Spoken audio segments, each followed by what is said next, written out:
directeur général du CHUM là, depuis 3 ans, qui est un grand hôpital universitaire, comme chacun le sait, à Montréal, qui regroupe l'Hôtel-Dieu, Notre-Dame et Saint-Luc.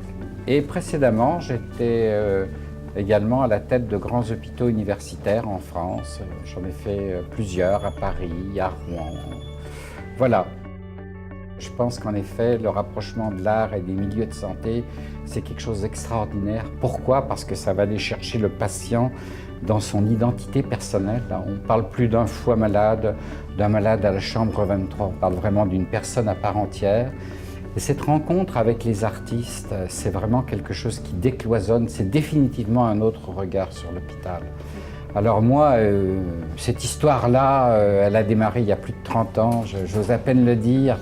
J'ai vraiment, en France, essayé de promouvoir cette démarche dans tous les hôpitaux que j'ai dirigés. Et ce dont je suis très fier, c'est qu'avant de partir, dans la loi hospitalière française, maintenant, tous les hôpitaux doivent avoir un projet culturel. Et là, vraiment, c'est l'entreprise hospitalière qui se doit d'avoir une vision en matière culturelle et en matière artistique. Alors ici, au Québec, là, écoutez, vraiment, avec mon délégué culturel, Mathieu Saint-Gelais, qui est quelqu'un de formidable, qui était marionnettiste en même temps qu'ergothérapeute, on a conduit depuis maintenant bientôt 2 ans et demi des actions extraordinaires. On fait 50 concerts par an. Les arts plastiques sont très présents dans l'hôpital.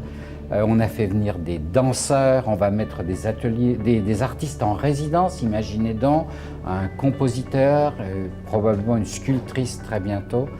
Donc voilà, on est rentré dans la danse des arts et ça c'est formidable.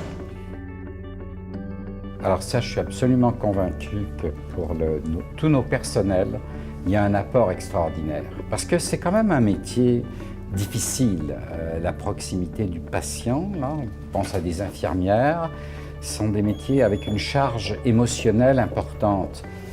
Et je trouve qu'effectivement, leur donner la possibilité d'aller, par exemple, travailler des cours de danse, travailler de l'expression théâtrale, c'est vraiment une ouverture extraordinaire pour elles. L'expérience prouve d'ailleurs que réconcilier la place du corps, par exemple, à l'hôpital, et puis la dimension spirituelle, c'est quelque chose de très très important. Donc oui, je pense qu'il y a un apport direct à la fois en termes de reconnaissance, c'est-à-dire qu'on n'est pas seulement un professionnel, on est un individu qui a une qualité de vie personnelle, mais au-delà de ça, je crois que c'est une forme d'épanouissement très très important. Alors je pense que la rencontre entre ce milieu des artistes et le milieu des professionnels de santé, il est extraordinairement fécond. Je dirais que tout chef d'entreprise a vraiment besoin de réenchanter son milieu.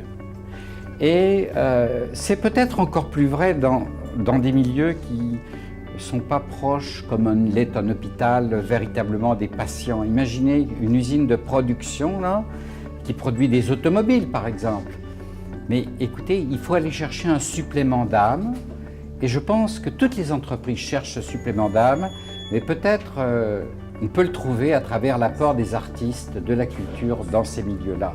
Donc c'est de réinventer, de réenchanter le milieu. Et je crois que vraiment il y aura des retombées d'abord pour les personnels de ces entreprises, mais pour l'entreprise elle-même, j'en suis convaincu. C'est un réenchantement.